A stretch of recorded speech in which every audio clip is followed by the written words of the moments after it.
نہایت ہی واجب الاحترام ممبر پاک پر تشریف فرما باوقار علماء کرام مداحان حبیب نقیب اہل سنت جملہ سامعین کرام السلام علیکم ورحمۃ اللہ وبرکاتہ۔ وعلیکم السلام الحمد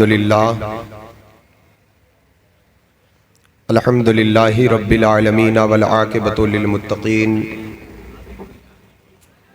والصلاة والسلام علی سید الانبیاء والمرسلین وعلی آلہ الطیبین واصحابہ المطہرین ومن اتبعہم اجمعین اما بعد فاعوذ باللہ من الشیطان الرجیم بسم اللہ الرحمن الرحیم وذکر فإن الذکرى تنفع المؤمنین آمنت باللہ صدق اللہ العظیم۔ اللہ الکافی کسبت الکافی وجدت الکافی لکل الکافی کفان الکافی وکان الکافی ونعم الکافی وللہ الحمد۔ لی خمسۃ نطفی بہا حر الوباء الحاتمہ المصطفیٰ والمرتضیٰ وابناہما والفاطمہ ماہمہ محتاج تو حاجت روا المدد یا غوث اعظم سیدہ مشکلات بے عدد دار ماں المدد یا غوث اعظم پیر ماں الہی تابوت خورشید و ماہی چراغ چشتیہ را روشنائی سرورا شاہا کریمہ دستگیرہ اشرفا حرمت روح پیمبر ایک نظر کن سوئے ماں قادریم نعرے یا غوث اعظم می زنم دمز شیخ احمد رضا خان قطب عالم می زنم۔ حضرات محترم، آج کی مبارک محفل جشن عید میلاد النبی صلی اللہ تعالی علیہ وسلم جس میں ہم اور آپ حاضر ہیں اور ایک سنت کے ادائیگی کے مقدس موقع پر عقیقہ کے مسنون موقع پر یہ محفل منعقد ہے۔ شکرانے کے طور پر اللہ تعالیٰ صاحب خانہ کی محبتوں کو قبول فرمائے اور جن بچوں کا عقیقہ ہوا ہے اللہ تعالیٰ ان کو نظر بد سے محفوظ فرمائے، ان کے علم میں عمر میں برکت عطا فرمائے، سرکار غوث اعظم حضور غریب نواز کی دستگیری ان پر قائم و دائم رکھے، صحت و عافیت کے ساتھ اللہ پاک انہیں خوب لمبی عمر عطا فرمائے۔ کافی دیر سے نعت پاک منقبت پاک کا روحانی نورانی سلسلہ جاری رہا اور آپ نے مداحان حبیب سے سماعت کیا۔ نقیب اہل سنت نقیب شہیر حضرت مولانا نجم شمشی صاحب بڑے اچھے نقیب ہیں، بڑی اچھی نقابت کر رہے ہیں الحمدللہ، اور آپ سماعت کیے، سماعت کریں گے، دور دراز سے جو شعراء تشریف لائیں ان کو سماعت کریں گے۔ ممبر پاک پر خطیب اہل سنت ناشر مسلک اعلیٰ حضرت مولانا مفتی ناوید اختر صاحب امجدی تشریف فرما ہیں، انشاءاللہ ان سے بھی آپ نصیحت آمیز گفتگو سماعت کریں گے۔ آپ کے محلے کے خطیب و امام حضرت حافظ و قاری اظہر رضا صاحب تشریف فرما ہیں، دیگر احباب کی جلوہ گری ہے۔ کچھ باتیں میں پیش کروں اس سے پہلے آئیے ہم اور آپ مل جل کر اپنے آقا و مولا حضور سید عالم نور مجسم تاجدار عرب و عجم صلی اللہ تعالی علیہ وسلم کی بارگاہ بکس پناہ میں ہدیہ درود پاک کا نذرانِ عقیدت پیش کر لے۔ خوب جی لگا کر محبت کے ساتھ پڑھیں، اللہم صلی علی سیدنا مولانا محمد معدن الجود والکرم والہ واصحابہ وبارک وسلم۔ محبت کے ساتھ ایک مرتبہ اور پڑھ لیں، پڑھیں بابا سے اللہ رب محمد صلی اللہ علیہ وسلم نحن عباد محمد صلی اللہ علیہ وسلم۔ بہت بڑا وظیفہ درود پاک ہے، روح کے لیے روحانیت ہے، دل کے لیے زندگی ہے، قبر میں روشنی ہے، آخرت میں حضور کی قربت کا ذریعہ ہے، رسول اللہ صلی اللہ علیہ وسلم کے شفاعت کا مستحق بنانے کا وظیفہ ہے۔ اس لیے یہ ہماری زندگی کے ہر صبح و شام میں ہونا چاہیے۔ درود سے غفلت، یقیناً یہ ایک بہت بڑی غفلت ہے۔ درود انسان خود نہیں پڑھتا، جب اللہ کسی بندے کو چاہتا ہے تو اس کی زبان پر اپنے حبیب کے درود کے الفاظ کو جاری کر دیتا ہے۔ چنے ہوئے مخصوص بندے ہیں جو درود پڑھتے ہیں، جسے درود کی توفیق مل گئی، سمجھو اس کے لیے خیر کے، بھلائی کے، رحمت کے، نور کے، شفقت کے، برکت کے دروازے کھلے ہیں۔ اور جس کو درود کی توفیق نہیں ملی تو سمجھ جاؤ کہ اس کے لیے سارے خیر کے دروازے بند ہیں، کیونکہ خیر اور بھلائی کے جتنے راستے ہیں وہ کسی بھی راستے سے آئیں لیکن درود کی چوکھٹ کا بوسہ دے کر ہی آ پائیں گے، اس کے علاوہ کوئی اور راستہ ہی نہیں ہے۔ اس لیے یہ غفلت، یہ سستی، یہ کاہلی، یہ لاپرواہی، یہ ہماری ناکامی کا سبب، جو ہر چیزوں میں ہم ناکام بن لگے ہیں، کہیں یہ تو نہیں کہ ہمارے پاس ہر چیز کا وقت ہے؟ وقت نہیں تو حضور پر درود پڑھنے کا وقت نہیں، اللہ کو یاد کرنے کا وقت نہیں، نصیحت کی باتیں سننے کا وقت نہیں۔ محفلوں میں آئے، جلسے جلوس میں، میلاد کی محفلوں میں بیٹھے، کوئی عالم، کوئی شاعر، کوئی خطیب آئے تو کہا کہ درود پڑھو، تو اس میں بھی غفلت اور کوتاہی اور سستی ہے۔ حالانکہ یہ شوق کا وظیفہ ہے، یہ محبت کا وظیفہ ہے، درود کی طرف شوق ہونا چاہیے۔ اہل محبت کے قرار، دل کے قرار کا وظیفہ ہے درود پاک، بڑی عظیم نعمت ہے جسے یہ مل جائے۔ دعا کیا کریں اللہ کثرت سے درود پڑھنے کی توفیق دے دے۔ جسے درود کا وظیفہ مل گیا سارے خیر کے دروازے کھل گئے، کیونکہ درود خود اپنے پڑھنے والے کے لیے مصلح ہے، اس کی اصلاح کرتا ہے۔ درود پڑھنے والا جھوٹا ہے تو درود کی برکتیں اسے سچا بنا کے چھوڑیں، بے نمازی ہے تو مسجد تک پہنچا کے چھوڑیں، اس کی جو بری عادتیں ہیں اسے کیونکہ درود جس باڈی سے لگ جائے تو پھر اس باڈی کے غلط حرکت کو پاک کرتا ہے درود پاک، کیونکہ درود اہم چیز ہے، بڑی نعمت ہے، اس سے دل لگائیں، بچوں کو بچپن سے پڑھائیں۔ بزرگوں نے کہا بچپنے سے جو بچہ درود پڑھنے لگے تو پھر اس کی جوانی برباد نہ ہوگی، بلکہ جوانی تقوی کے راہ کی مسافر ہوگی اور بڑھاپا بزرگی کی راہ کا مسافر ہوگا۔ جو بچپن سے اس روٹ پر لگ گیا، اس لائن پر لگ گیا، دن پہ دن نکھار پیدا ہوگا۔ تو لہٰذا اس لیے کوتاہی نہ کریں، سستی نہ کریں۔ بات درود کی ہی آ گئی تو ایک روایت مجھے یاد آ رہی، سن لیجیے۔ اعلیٰ حضرت امام اہل سنت فاضل بریلوی رحمت اللہ علیہ کے والد گرامی علامہ نقی علی خان رحمت اللہ علیہ، ان کی کتاب دیکھیں، تفسیر علم نشرہ اور سرور القلوب، ان دونوں کتابوں میں یہ روایت لکھی ہوئی ہے درود کے فضائل کو بیان کرتے ہوئے۔ آپ فرماتے ایک بزرگ تھے جن کا نام شیخ محمد بن سعد رحمت اللہ علیہ، وہ بہت کثرت سے درود پاک پڑھا کرتے تھے، اور درود پڑھنے والے کے لیے یہ بھی ہے کہ جب کوئی درود پڑھتا ہے تو اسے ایک نہ ایک دن کبھی نہ کبھی زندگی کا ستارہ عروج پر ہو، اور مقدر کا ستارہ بابرکت ماحول میں پہنچتا ہے درود کے برکتوں کے بدولت، تو کسی شب خواب میں حضور کا دیدار ہو جاتا ہے۔ اہل درود کو یہ نعمت مل جاتی ہے، کیونکہ درود پڑھنے والے کے لیے قربت ہے حضور کی۔ صوفیہ دعا کرتے ہیں اللہم یا ذل جلال والاکرام والصلاة والسلام علی نور الانام وارنی ایاہ فی المنام۔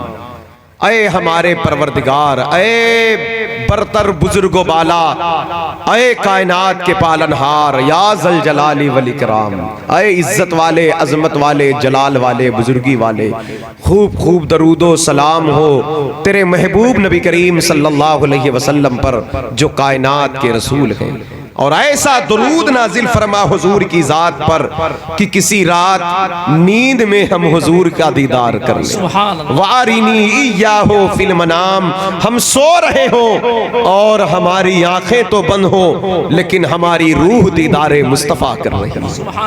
ایک شب ہو عطا خواب کی سوگات کریمہ، خواب میں ہو تجھ سے ملاقات کریمہ، اٹھا دو پردہ دکھا دو چہرہ کہ نور باری حجاب میں ہے، زمانہ تاریک ہو رہا ہے کہ مہر کب سے نقاب میں۔ ماشاءاللہ ماشاءاللہ، یا رسول اللہ تیرے در کا آسرا ہے، تیرے در سے لو لگی ہے، ہو کرم شہ مدینہ تیرے پاس کیا کمی ہے۔ یہ بڑی پیاری ٹھنڈک ہے حضور کے در کی، بڑی پیاری خوشبو ہے حضور کے در کی نعمت، جس انسان کو شوق پیدا ہو تو اس راہ کی طرف چل پڑتا ہے۔ جب تک دیکھیں دین کی جو لذت ہے ہر لوگ نہیں پاتے، جو آدمی دیندار ہو وہی اس لذت کو حاصل کرتا ہے. کچھ چیزیں ایسی ہیں اسے لفظوں میں بتایا نہیں جا سکتا, الفاظ کے جامے اسے نہیں پہنائے جا سکتے. ہم نے کوئی میٹھی چیز کھایا, بس خالی ہم اتنا بتا سکتے ہیں یہ چیز میٹھی ہے, باقی یہ کس درجے کی مٹھاس ہے, اس میں کیا میٹھی لذت ہے, اس کا سواد کیسا ہے, اس کا ٹیسٹ کیسا ہے, تو وہ ہم بتا نہیں پائیں گے, اس کے لیے آپ کو چکھنا پڑے گا. اسی طرح جو دین کا اور عشق رسول کی جو راحت ہے, حضور کی قربت میں جو سکون ہے, جو ان کے در کی خوشبو ہے, جو ان کے در کی فضاؤں بہاروں میں آرام ہے, قرار ہے, اسے لفظوں میں نہیں بتایا جا سکتا. اگر کسی کو چاہیے تو اس راہ کا مسافر بنے, ہاں اس راہ کا مسافر بنے. لفظوں میں اتنا بتایا جا سکتا ہے کہ دل کو اطمینان اللہ کے ذکر سے ملتا ہے. وہ کیسا اطمینان ہوتا ہے, اس کے لیے ذاکر بننا پڑے گا, اس کے لیے ذکر کرنا پڑے گا. شیخ محمد بن سعد کی بات چل رہی ہے, بڑے عظیم بزرگ ہیں, درود پاک سے بڑی محبت تھی, آپ بڑی محبت تھی درود پاک سے. اعلیٰ حضرت کے والد لکھتے ہیں, کہتے ہیں شیخ محمد بن سعد کثرت کے ساتھ درود پاک پڑھتے تھے. برسوں گزر گیا اور اہل محبت جو ہے نا ایک ہی دن میں معاوضہ بلکہ اس کی بھی طلب نہیں ہوتی. ان کا شوق یہ کہتا ہے میرے حضور ہی کی ذات ایسی ہے جن پر درود پڑھا جا سکے. اللہ کی عبادت اس لیے نہیں کرتے کہ اللہ سے کچھ چاہیے, بلکہ عبادت اس لیے کرتے ہیں اللہ ہی وہ ہے جس کا سجدہ کیا جا سکتا ہے, دوسری کوئی ذات سجدے کے لائق ہے ہی نہیں. بات سمجھ رہے ہیں, یہ ان کی محبت ہوتی ہے. تو اسی طرح حضور ہی کی ذات ہے کہ جن پر درود کے الفاظ, درود پڑھ کر کے حضور کی بارگاہ میں اپنی قربت حاصل کی جائے. باقی رہی بات ان کے دربار کے جو انعامات کے, سرکار کیا نوازیں گے, تو آقائے کائنات تو جواد و کریم ہیں, سخی تو سخی ہیں بلکہ جواد ہیں. کہتے ہیں تم ہو جواد و کریم. ادھر دیکھیں, ادھر دیکھیں بھیا, ادھر دیکھیں, ادھر چلے گئے نا, یہی بات ہے. محفلوں میں بیٹھ کے بھی بے خبر ہوتے ہیں. غلطی آپ کی نہیں ہے, مزاج کی ہے. لوگ خانہ کعبہ میں کھڑے ہو کر کعبے سے دور ہوتے ہیں, ہاں گنبد خضرا کے قریب رہ کر بہت دور ہوتے ہیں. ایسے بھی بندے دیکھے گئے کہ نماز پڑھتے ہیں ہندوستان میں لیکن ان کا مزاج کعبے میں ہوتا ہے. ایسے بندے بھی دیکھے گئے درود پڑھتے ہیں اپنے گھر میں لیکن ان کا دل دماغ ذہن مدینہ منورہ میں ہوتا ہے. کیا کہا نہیں اعلیٰ حضرت نے, جانو دل ہوش و خرد سب تو مدینے پہنچے, تم نہیں چلتے رضا سارا تو سامان گیا. محفل میں حضور کے بیٹھے ہو تو حضور کے بن کے بیٹھو, ادھر ادھر تاک جھانک نہیں, دل دماغ حاضر کرو. یہ باڈی کے حاضری کوئی معنی نہیں رکھتی. در مصطفیٰ, دربار مصطفیٰ, ذکر مصطفیٰ کی محفل ہے تو دل پیش کر کے بیٹھو یہاں, تب کچھ بات دل دماغ تک اترے گی. ہاں خشوع خضوع لازم ہے. توجہ چاہتا ہوں, جلسے جلوس محفلوں سے, اسی لیے بہت بڑی محفل ہے, بڑا فائدہ ہوتا ہے اس سے, لیکن جب ڈھنگ سے ہو تب, سننے والے ہوں قاعدے سے, باتیں بھی کارگر ہوں تو پھر بڑا نفع ہوتا. عوامی درسگاہ ہے یہ, عوام کے لیے, مفتی صاحب یہ عوام کی درسگاہ ہے. عوام کہاں دین سیکھے گی؟ اسی ممبر سے ہمارے بزرگوں نے اسلام کو حیات بخشا ہے. اب لوگ سننا نہیں چاہتے, اگر دو چار لوگ بیٹھ بھی گئے تو کھیل تماشے ان کو لگی ہے. قرآن نے کہا وَذَكِّرْ فَإِنَّ الذِّكْرَ تَنْفَعُ الْمُؤْمِنِينَ, نصیحت کی باتوں سے اہل ایمان ہی نفع اٹھاتے ہیں. نصیحت کی بات سے فائدہ ہر کوئی نہیں لے گا, نصیحت وہی پکڑے گا جو مومن ہوگا. جب ایمان والوں کے سامنے اللہ کی آیتیں پیش کی جائیں گی تو وہ بھٹکے ہوئے ہوں گے تو راہ راست کی طرف آئیں گے. ان الذین اتقوا اذا مسهم طائف من الشیطان تذکروا فانهم مبصرون.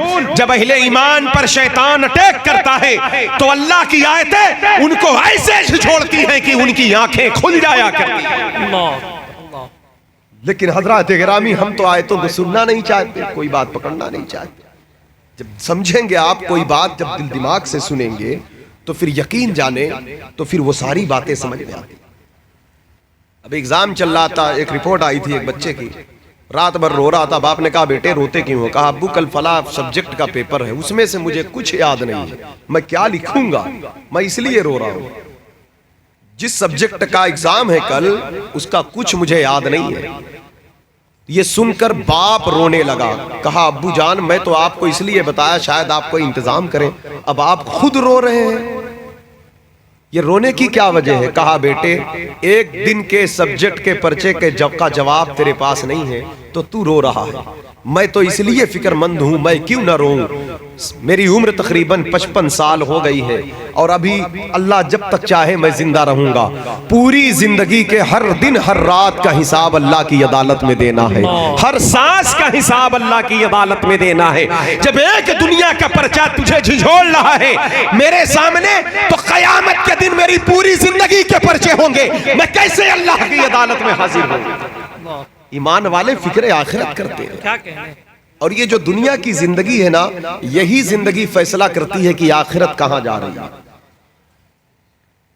ابھی نقیب اہل سنت نے نجم بھائی نے کہا کہ آخرت کی فکر پیدا کریں.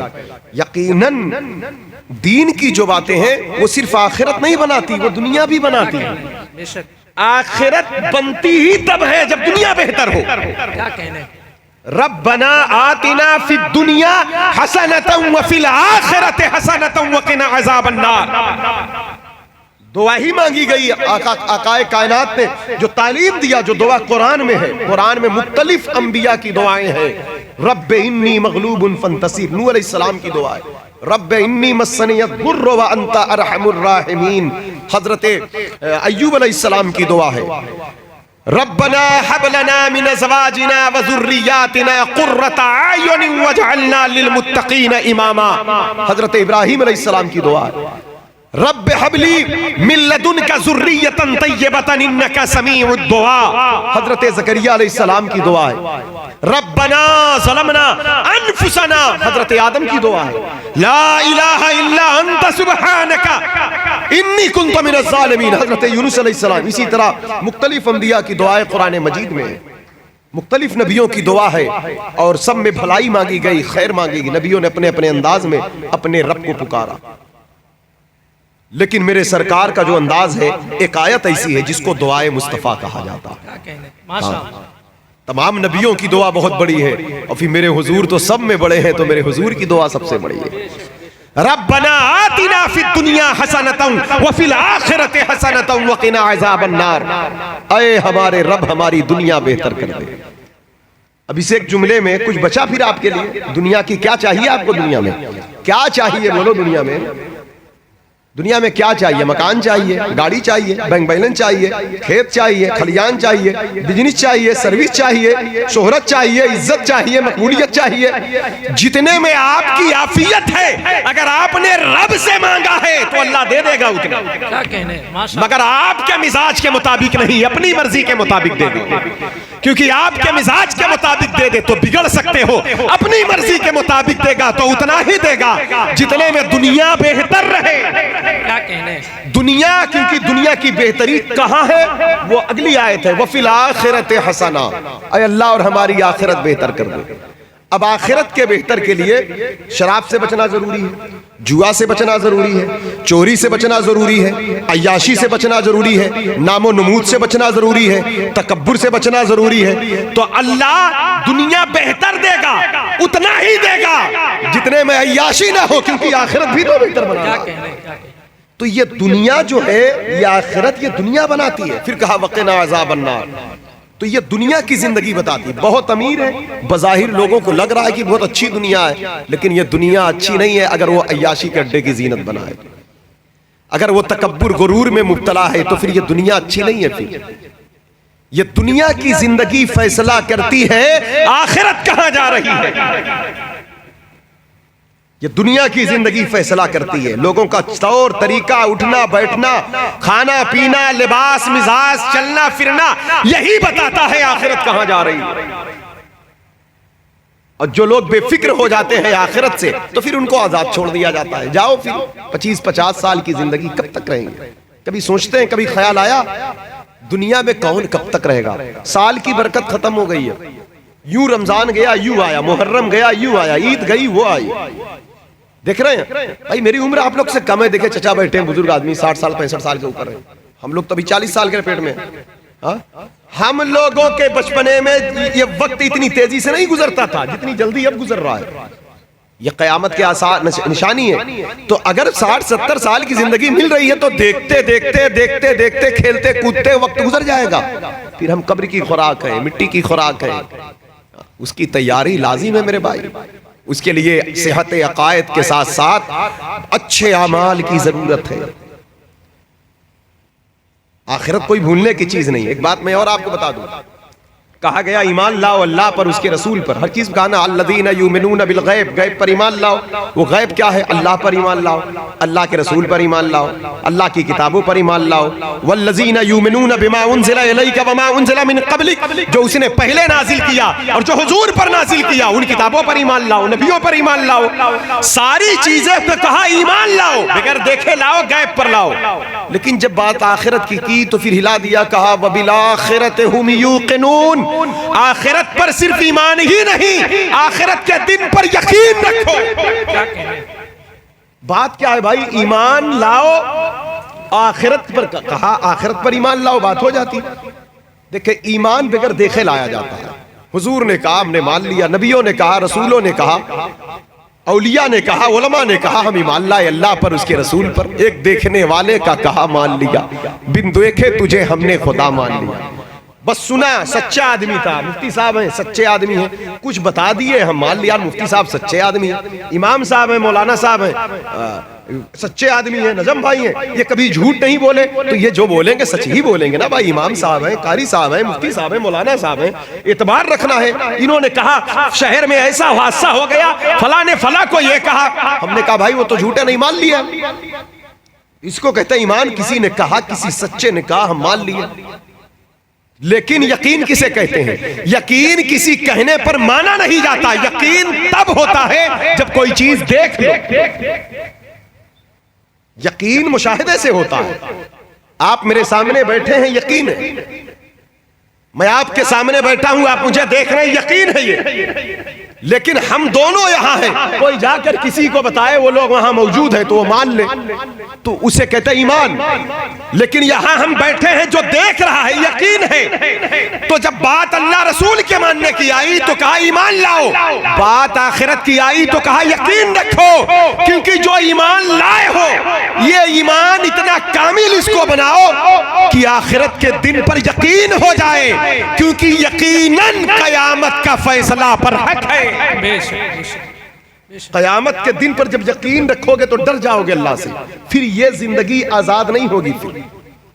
پھر یہ زندگی, کیونکہ جب اللہ کو مان لیے, اللہ کے رسول کو مان لیے, تو یہ ماننے کا مقصد کیا ہے؟ پھر اس کا ماننے کا مقصد ہی یہ ہے کہ آخرت پر یقین ہو. اس کا ماننے کا ہو. وَمِنَ النَّاسِ مَن يَقُولُ آمَنَّا بِاللَّهِ وَبِالْيَوْمِ الْآخِرِ وَمَا هُمْ بِمُؤْمِنِينَ. یہ منافقین کے اوصاف بتائے گئے. لوگ کہتے ہیں ہم ایمان لائے اللہ پر اور آخرت کے دن پر, حالانکہ وہ مومن نہیں ہے. وہ منافق کون تھے؟ منافق کیوں تھے وہ؟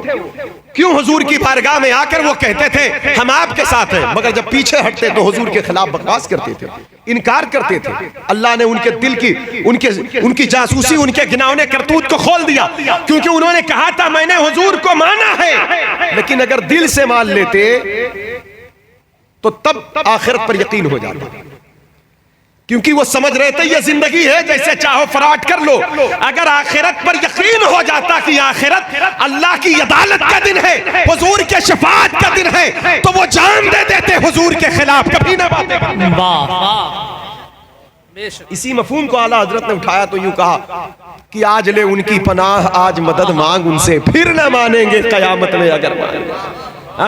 بات یہی تھی. تو اعتقادی ہم آخرت کے تعلق سے منکر تو نہیں ہے, لیکن عملی اعتبار سے کمزوری ضرور آ گئی ہے. ہم ایسے دنیا میں جی رہے ہیں جیسے ہمیں مرنا ہی نہیں ہے. حالانکہ نہ جانے کتنے کندھے ہم نے جنازے کندھے پر اٹھائے, نہ جانے کتنے آئے چلے گئے. اگر آخرت پر حق ہے تو اس پر یقین رکھو, اور یقین جس بندے کو ہو جائے تو پھر اس کی تیاری کرتا ہے, پھر اس کی فکر کرتا ہے, اس کے بارے میں سوچتا ہے, غور و فکر کرتا ہے اس بارے میں. اور جب اس بارے میں غور و فکر ہو تو پھر یقین جانے تو پھر وہ آدمی اپنی زمین پر قدم کو پھونک کر رکھتا ہے, پھر دنیا بہتر کرتا ہے. دنیا بہتر کرتا ہے. دنیا کی بہتری کا مطلب یہ نہیں کہ اچھے مکان ہو, اچھے مال ہو, اچھی گاڑی ہو. دنیا کی بہتری مطلب پھر اس کی دنیا کی جو زندگی ہے نا پاکیزہ ہوتی ہے، پھر عیاش نہیں ہوتا، پھر شرابی نہیں ہوتا، پھر غیبت نہیں کرتا، پھر حرام نہیں کھاتا. مطلب یہ دنیا پاک ہی پاک نظر آتی ہے. مال کمائے گا، خوب کمائے گا، مگر حلال کمائے گا، اور خالی کما کر جمع کر کے رکھے گا نہیں، وہ بخیل بھی نہیں ہوگا. کیونکہ دنیا اگر آخرت پر یقین ہے تو ساتھ ساتھ وہ سخی بھی ہوگا، اور جس سخاوت کے بدولت اللہ اسے دنیا میں عزت عطا کرے. واہ ماشاءاللہ. مطلب یہی تو ہے نا. آپ دیکھیں نا، لوگوں کے ذہن میں لکھا ہے یار آخرت کے بارے میں فکر مند ہو جائیں گے تو دنیا خراب ہو جائے گی. کس نے یہ میسج دیا ہے؟ بڑے بڑے اللہ والوں نے بادشاہت کیا ہے اس زمین پر. 22 لاکھ مربع میل پر زمین پر حکومت رہی حضرت عمر فاروق اعظم کی. حضرت امیر معاویہ رضی اللہ تعالیٰ عنہ کے دور تک یہ کروڑوں مربع میل تک یہ حکومت پہنچ چکی تھی.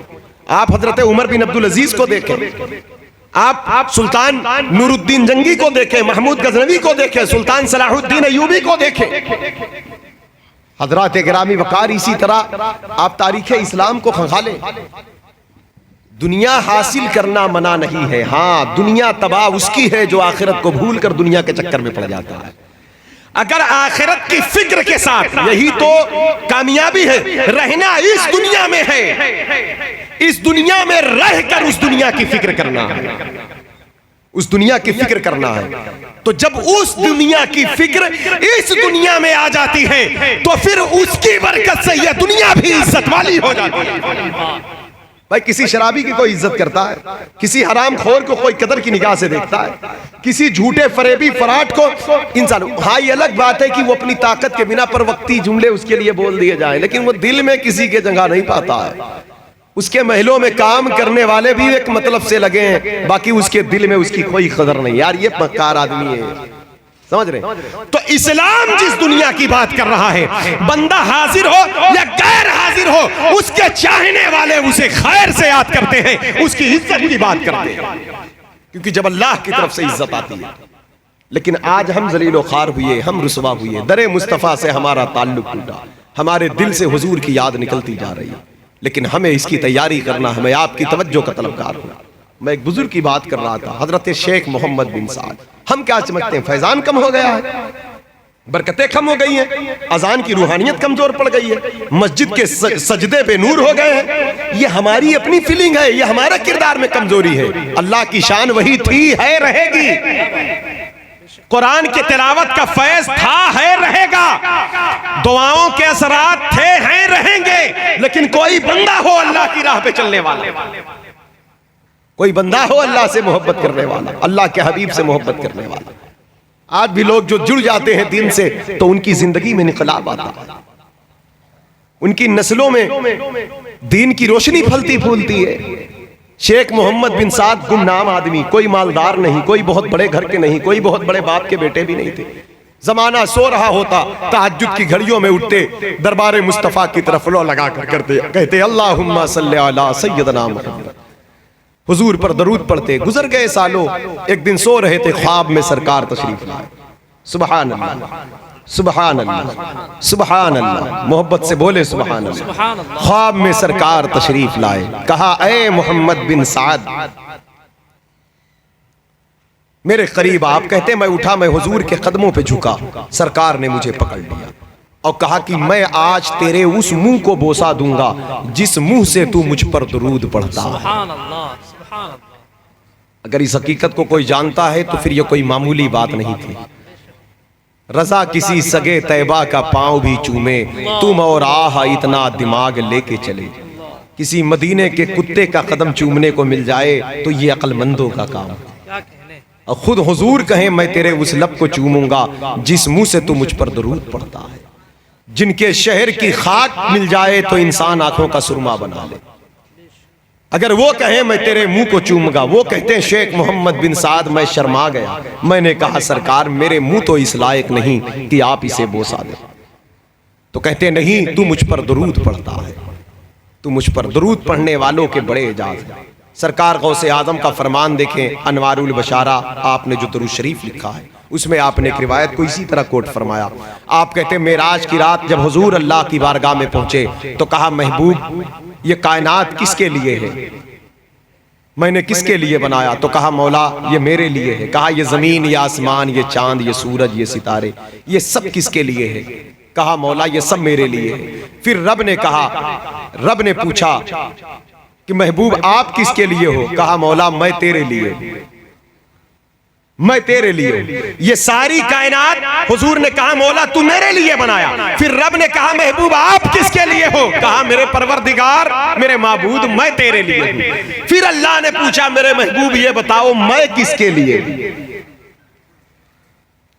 تو حضور فرماتے ہیں، غوث پاک فرماتے ہیں حضور کو تھوڑی سی حیا سی آ گئی، سرکار خاموش ہو گئے، حضور خاموش ہو گئے۔ پھر رب نے اپنے محبوب کے سر انور پر، سینے مبارک پر اپنی دست قدرت کو رکھا، جس سے حضور نے ٹھنڈک محسوس کی۔ پھر فرمایا میرے محبوب آپ حیا نہ کریں بلکہ یہ بات سن کر خوش ہو جائیں، میں ہر اس شخص کے لیے ہوں جو آپ پر درود پڑھتا ہے، آپ پر درود بھیجا کرتا ہے۔ واہ واہ ماشاءاللہ۔ آج حضور کہتے ہیں کہ اگر میرا رب ہر اس شخص کے لیے ہے کہ جو مجھ پر درود پڑھے تو اگر میں اس کا لب چوم لوں تو اس میں کیا ہے؟ وہ کہتے ہیں سرکار یہ آپ کا اعجاز کرم نوازی ہے۔ وہ کہتے ہیں حضور نے مجھے پکڑ لیا اور آقا کائنات اپنے چہرے انور کو، لبہائے پاک کو میرے قریب لائے۔ کہتے ہیں حیا کی وجہ سے میں اپنے لب کو ہٹا لیا، پھر بھی حضور نے مجھے پکڑ کے میرے گال پر بوسہ دے دیا۔ سبحان اللہ، کہاں دیا بولے؟ میرے گال پر بوسہ دیا۔ کہتے اتنے میں میری آنکھ کھل گئی تو میں نے کیا دیکھا؟ میرا پورا گھر خوشبودار، ماشاءاللہ ماشاءاللہ، میرا چہرہ، میرا وجود، میرا بدن مہک رہا تھا، میرا بستر مہک رہا تھا۔ کہا میں گھر سے باہر نکلا تو مجھے چھو کر محلے کی ہوائیں چل رہی تھیں، تو ہوائیں کہہ رہی تھیں ان کی مہک نے دل کے گنچے کھلا دیے ہیں، جس راہ چل گئے ہیں کوچے بسا دیے۔ ماشاءاللہ ماشاءاللہ، کیا مہکتے ہیں مہکنے والے، بو پہ چلتے ہیں بھٹکنے والے، امبر زمین عبیر ہوا مشک تر غبار، ادنا سی یہ شناخت تیری رہ گزر کی ہے۔ واللہ جو مل جائے میرے گل کا پسینہ، مانگے نہ کبھی عطر نہ پھر چاہے دلہن پھول۔ اچھا جو حضور سے محبت کرنے والے ہیں، جو صحیح معنوں میں محب ہیں سرکار کے، جو صحیح سے محبت کرتے ہیں، جن کی محبت کامل ہے، تو پھر وہ اپنی